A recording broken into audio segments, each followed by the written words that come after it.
Hi friends, మీలో ఎంతమందికి Italy ఎళ్ళాలనుందో కింద కామెంట్ చేయండి. రీసెంట్‌లీ మా షిప్ క్రూషింగ్‌కయితే ఇటలీలో ఉన్న నెపోలియన్ సిటీకయితే వచ్చింది. ఇక్కడికి నేను చాలా సార్లు వచ్చాను. ఎన్ని సార్లు వచ్చినా సరే అయితే బోరింగ్ అయితే అనిపించదు. ఎన్ని సార్లు చూసినా సరే ఇంకా చూడాలనే అనిపిస్తుంది. అండ్ మీకు కూడా చూపించాలని చెప్పేసి చాలంత వీడియో అయితే రికార్డింగ్ చేశాను. బట్ నాకు టైం లేకపోవడం వల్ల ఎడిట్ చేసి పోస్ట్ అయితే చేయలేకపోతున్నాను.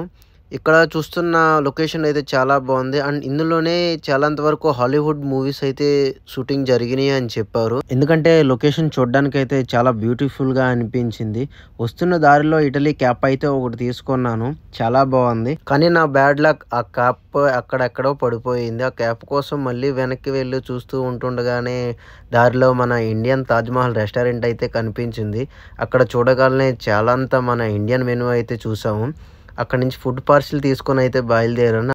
ఇక్కడ ఇటలీ మున్సిపాలిటీకి చెందిన గార్బేజ్ రిమూవ్ చేసే ఎంప్లాయర్స్ కూడా ఎంత అఫిషనల్‌గా ఉన్నారో చూడండి. వాళ్ళే కాదు, ఇక్కడ ఉన్న ప్రతి స్ట్రీట్ అండ్ లొకేషన్స్ కూడా చాలా నీట్ అండ్ క్లీన్‌గా అయితే అనిపించినాయి. అలా సిటీ మొత్తం ఎంజాయ్ చేసుకుంటూ నా షిప్‌కైతే నేను రిటర్న్ బయలుదేరాను. అండ్ ఇక్కడ ప్రతి లొకేషన్ కూడా ఈచ్ అండ్ ఎవ్రీ లొకేషన్ అయితే చాలా బ్యూటిఫుల్‌గా అయితే అనిపించింది. మళ్ళీ ఇక్కడికి ఎప్పుడు వస్తానన్న ఆలోచన అయితే ఇంకా నాకు పెరిగింది. అండ్ ఇక్కడ నేను చూపిస్తుంది నా మేనో కార్డు. నేను షిప్ నుంచి బయటికి రావాలన్నా, లోనకి వెళ్ళాలన్నా సరే ఈ కార్డ్ అయితే డెఫినెట్లీగా ఉండాలి. ఓకే ఫ్రెండ్స్, ఇప్పటివరకు ఈ వీడియో ఎలా నచ్చిందో లైక్ అండ్ కామెంట్ షేర్ చేయండి ప్లీజ్.